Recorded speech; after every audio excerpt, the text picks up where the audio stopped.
Est-ce que vous avez votre gagnant, Thierry? Oui, figurez-vous que ils se sont précipités dans la salle des appels téléphoniques, mais seul Thierry a réussi à passer les mailles du filet. Bonsoir Thierry.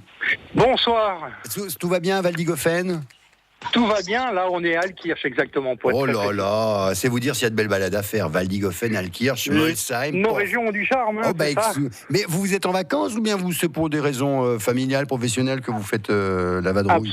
Absolument pas, nous on travaille, on est agent de promotion de la plupart de sites touristiques en Alsace. Allez, à la bonne heure, dites-moi, alors vous venez prendre des idées en écoutant Guy Vard dans son périple quotidien, alors Exactement, vous étiez d'ailleurs à Tellure, on était passé juste le jour avant. Eh ben alors, il faut suivre le calendrier si vous venez là.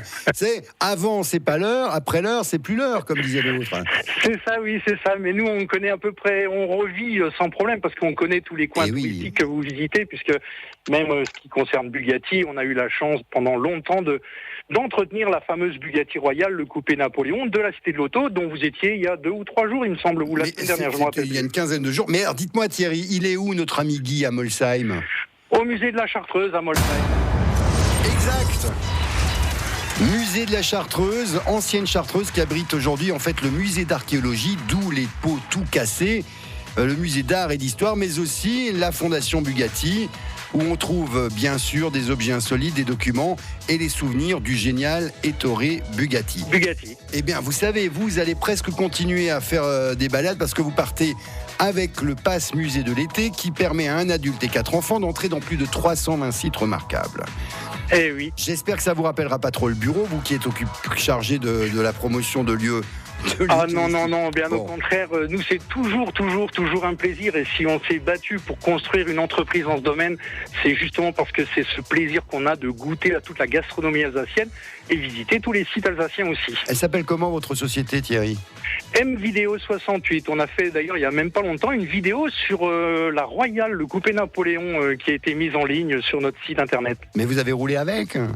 Oui, on a roulé à l'intérieur, on a été transporté, on avait de la chance ce jour-là, on était au musée de l'auto avec la stagiaire en vidéo et il la sortait pour la réparer. Enfin, ils vont surtout aider pour la pousser, en deuxième pour la faire démarrer.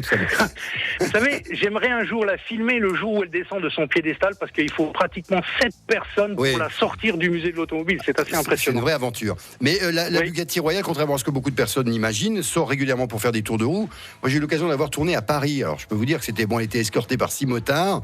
Mais c'est une voiture étonnante parce que malgré son gabarit imposant et son moteur qui effraie, elle est d'une maniabilité.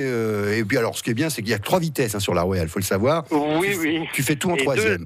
220 km/h quand même au compteur. Oui, enfin à mon avis, à partir de 110, ça vibre. Bon, maintenant, on ne doit plus beaucoup y aller. Oui, il faut prendre des cachets avant de les faire. Bon, merci Thierry. Belle fin d'après-midi et bel été avec France Bleu Alsace. À bientôt. Merci et bonne continuation à vous. Au revoir. Dans un instant, nous saurons tout sur ce musée.